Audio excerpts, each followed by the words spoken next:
Good morning, मैं हूं BK Singh और आप देख रहे हैं शाही पाठशाला। डेली 110 इंपॉर्टेंट करंट अफेयर्स लेकर आपके बीच उपस्थित होता हूं। आज है 26 जून और 26 जून 2022 से रिलेटेड जितने भी इंपॉर्टेंट करंट अफेयर्स बनते हैं लेकर उपस्थित हुआ हूं। तो आइए शुरू करते हैं। पहला है सूक्ष्म, लघु और मध्यम उद्यम यानी एमएसएमई विभाग किस राज्य सरकार को राष्ट्रीय एमएसएमई अवार्ड में प्रथम पुरस्कार से सम्मानित किया है? तो किस राज्य सरकार को सम्मानित किया है? तो ओडिशा राज्य सरकार को सम्मानित किया है। राष्ट्रीय एमएसएमई अवार्ड 2022 में प्रथम पुरस्कार किस सरकार को मिला है? तो ओडिशा राज्य सरकार को मिला है। याद रखिएगा, क्योंकि एमएसएमई सूक्ष्म, लघु और मध्यम उद्योग से रिलेटेड बहुत सारे प्रश्न पहले पूछे जा चुके हैं, तो यह प्रश्न भी आपके लिए कुछ ज्यादा इंपॉर्टेंट हो जाता है। आइए नेक्स्ट है, केंद्र सरकार ने किसे नीति आयोग का नया मुख्य कार्यकारी अधिकारी यानी सीईओ नियुक्त किया है? तो नीति आयोग ने नया सीईओ परमेश्वर अय्यर को नियुक्त किया है। यह किसका स्थान लेंगे? तो परमेश्वर अय्यर जो है अमिताभ कांत का स्थान लेंगे। परमेश्वर अय्यर कौन है? तो 1981 बैच के यूपी कैडर के एक आईएएस अधिकारी हैं। नीति आयोग का गठन कब किया गया था? तो 1 जनवरी 2015 को किया गया था नीति आयोग का गठन। इसके अध्यक्ष कौन होते हैं? तो पहले योजना आयोग के स्थान पर नीति आयोग का गठन किया गया है। तो योजना आयोग का भी अध्यक्ष प्रधानमंत्री हुआ करते थे और नीति आयोग के भी अध्यक्ष प्रधानमंत्री ही होते हैं। नीति को लिखते हैं NITI, यानी नीति का फुल फॉर्म क्या हुआ? National institute for transforming India. तो इतना बात आप याद रखिएगा। आइए नेक्स्ट है, किस संस्था ने यूनेस्को का किंग हमाद बिन ईसा अल खलीफा पुरस्कार 2021 जीता है?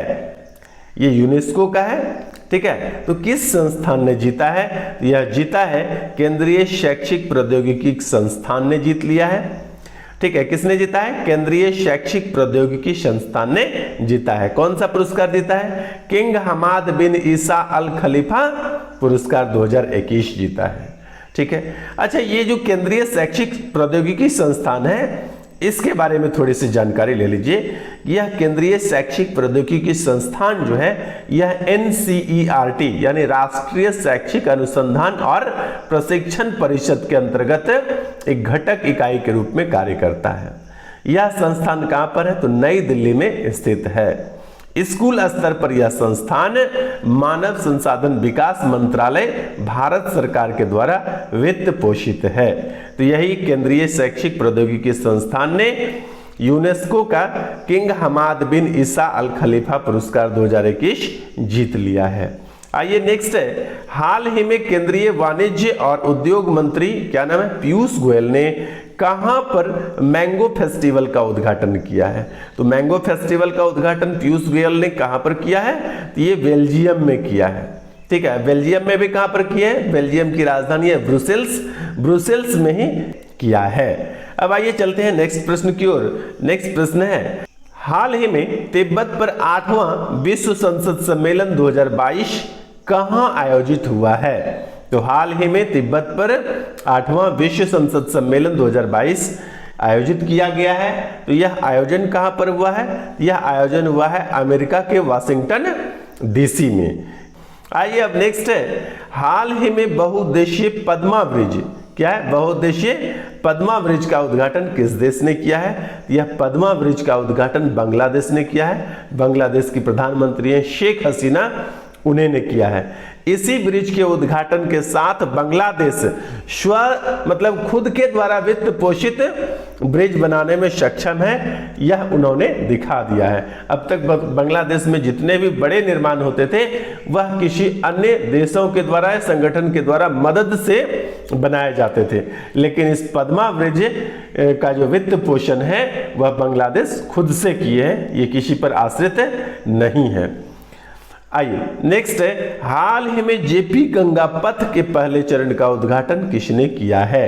तो हाल ही में जेपी गंगा पथ के पहले चरण, याद रखिएगा, पूर्ण रूप से बनकर तैयार होने का जो वर्ष है 2024 लक्ष्य रखा गया है कि 2024 तक में यह गंगा जेपी पथ बनकर तैयार हो जाएगा। लेकिन वर्तमान में इसके पहले चरण का उद्घाटन किया गया है, किसके द्वारा किया गया है? बिहार के मुख्यमंत्री श्री नीतीश कुमार के द्वारा जेपी गंगा पथ के पहले चरण का उद्घाटन किया गया है। आइए अब नेक्स्ट है, विश्व बैंक ने किस राज्य में वर्षा आधारित खेती को बढ़ावा देने के लिए 1000 करोड़ की परियोजना को मंजूरी दी है? यह उत्तराखंड राज्य को मिला है। वर्षा आधारित खेती को बढ़ावा देने के लिए उत्तराखंड राज्य को 1000 करोड़ की परियोजना को मंजूरी दी गई है। किसने दिया है? तो विश्व बैंक ने दिया है। किस प्रकार की खेती को? वर्षा आधारित खेती को बढ़ावा देने के लिए। कितनी राशि का आवंटन किया गया है? 1000 करोड़ रुपए की राशि, ठीक है, और उत्तराखंड को यह राशि मिली है। अब आइए चलते हैं नेक्स्ट प्रश्न की ओर। राष्ट्रीय जनतांत्रिक गठबंधन यानी एनडीए, जिसको भाजपा गठबंधन बोलते हैं, की ओर से राष्ट्रपति पद की उम्मीदवार घोषित की गई द्रौपदी मुर्मू किस आदिवासी समुदाय से संबंध रखती है या संबंधित है? तो संथाल समुदाय से संबंधित है। पिछले दिन भी मैंने द्रौपदी मुर्मू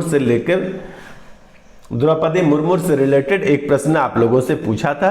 प्रश्न था कि वह किस राज्य की राज्यपाल रह चुकी है। इसका उत्तर भी मैंने बताया था, वह झारखंड राज्य की प्रथम महिला राज्यपाल के रूप में रह चुकी हैं। और वह कहाँ की रहने वाली हैं? तो मयूरभंज जिला उड़ीसा की रहने वाली हैं। और किस आदिवासी समुदाय से संबंध रखती हैं? तो वह संथाल, उड़ीसा के संथाल आदिवासी समुदाय से संबंध रखती हैं द्रौपदी मुर्मू।